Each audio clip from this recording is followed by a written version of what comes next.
Hi, this is Professor Barry Brennan. Today I'm talking to my public speaking class about the informative speech or informative speaking.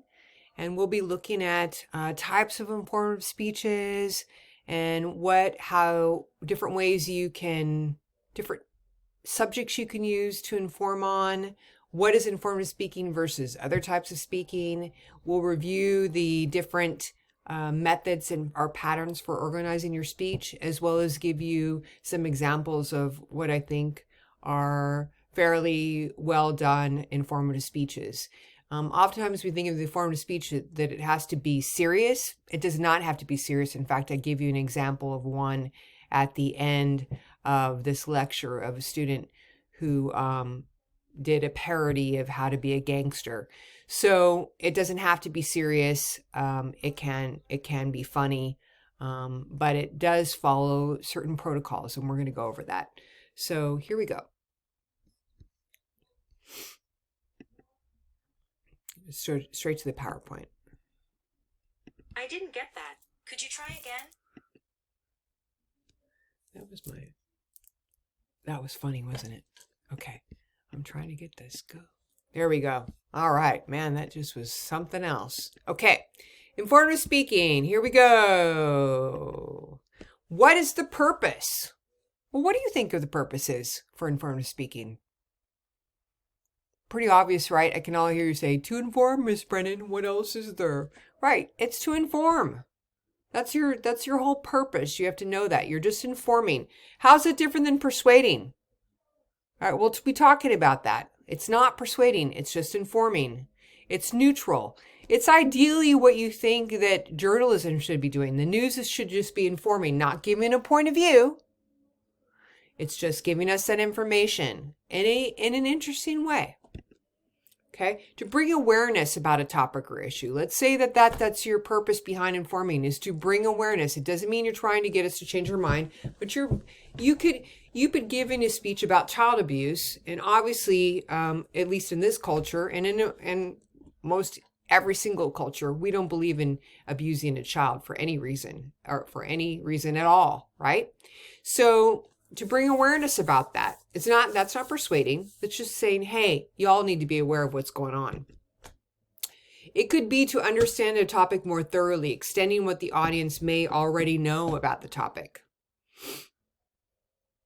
So maybe we know a little bit about child abuse, but you're going to talk about some specific form of child abuse or a specific time or an incident where a whole bunch of children were abused at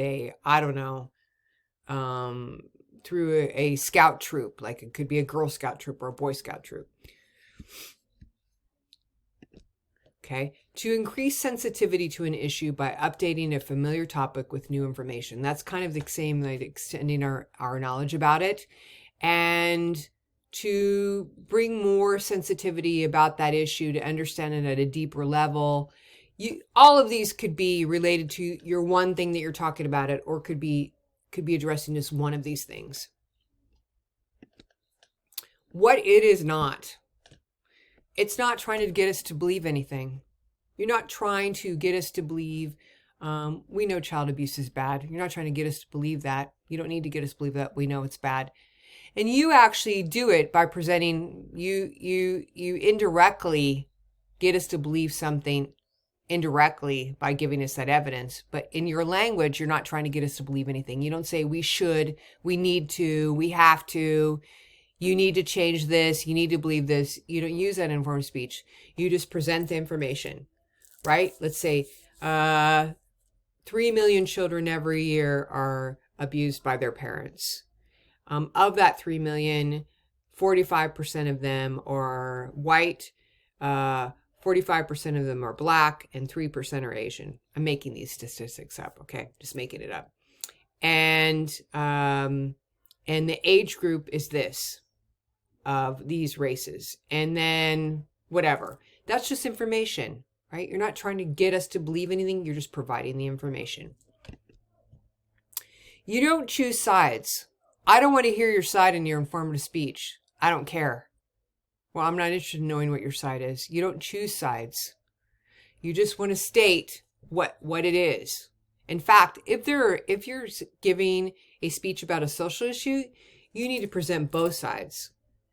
Okay, both sides. Let's say you're giving a speech about what happened at the Capitol January 6th.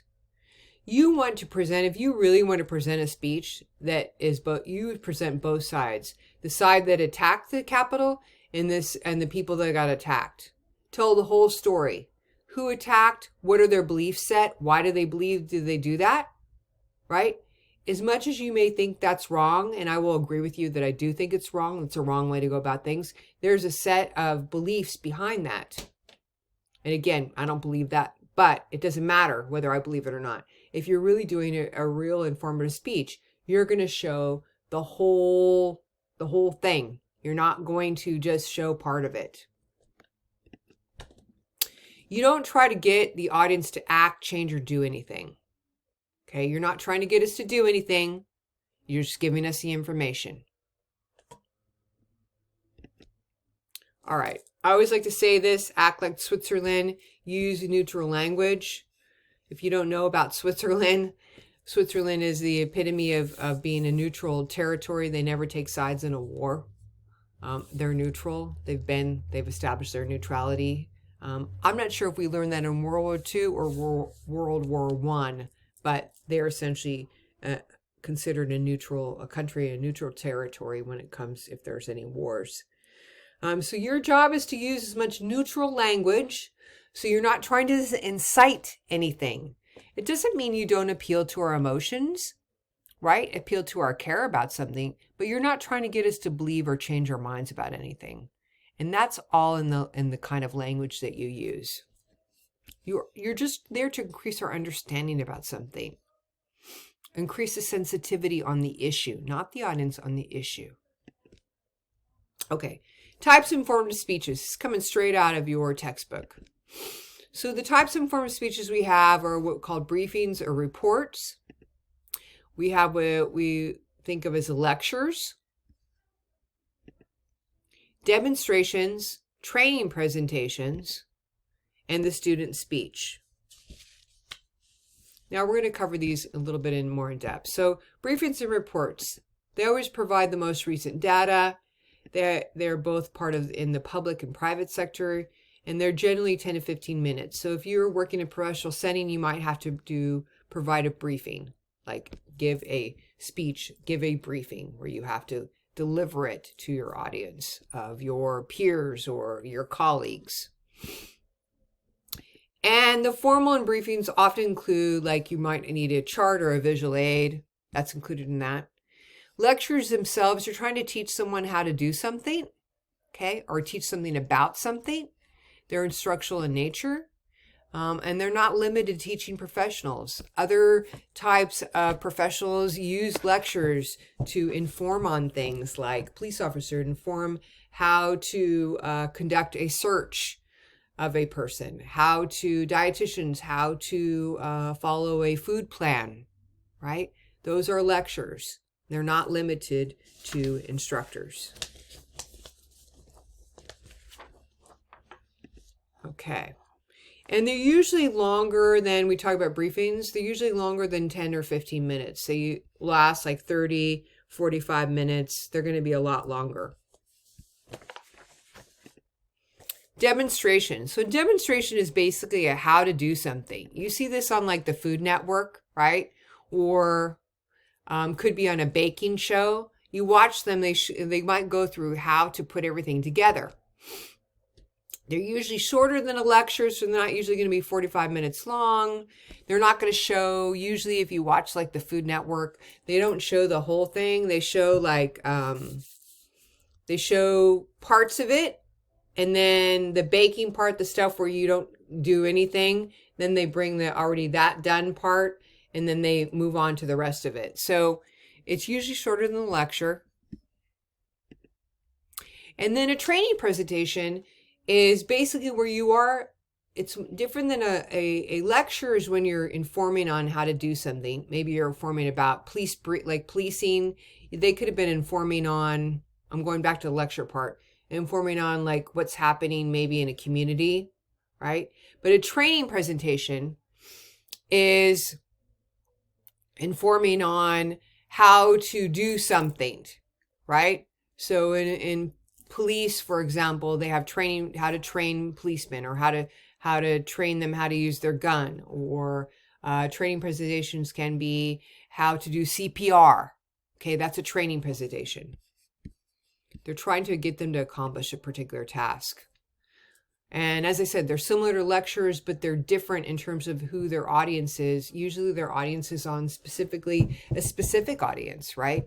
They are, the police could give a lecture on like to a neighborhood community and saying, you know, this is how what you need to pay attention to in terms of crime, right? That could be a lecture. But if the policeman could be giving a training presentation to how to, I don't know, maybe if they're going to be part of the bomb squad, they have to go to training presentations to understand how to take a bomb apart. So their target audience is usually organizational adults, meaning part of that organization or part of that industry. Okay. Doing good so far. All right, the student speech. This is what you care about. The student speech. Different types of student speech. You got to know what the guidelines. Every instructor or professor does it differently. Pay attention to what the instructions are. There's all kinds of different informative speeches to do. You could inform on a social issue. You could inform on a phenomena. You could inform on about an object. The purpose is to provide awareness through research-based information so to your audience in concise, unbiased, here's the key, in an unbiased manner. You're not taking sides. You're doing the research. Hopefully your research is unbiased. So you're getting, if you have a issue that's a social issue and it's pretty, has a lot of conflict and controversy associated with, then you want to make sure you've looked at all sides of it and provided all sides. It's generally 4 to 8 minutes in length. You are expected to have presentation aids, generally speaking, so we can actually see it. It's also to keep in mind other ways people learn, not just through listening, but through seeing. It helps in consideration of that. And it always requires what we call those preparation and delivery outlines, of which many of you are already familiar with. Okay, how do we determine what we're going to talk about? We're going to stop there and we're going to pick up where we left off in the next video. Okay, I'll see you soon.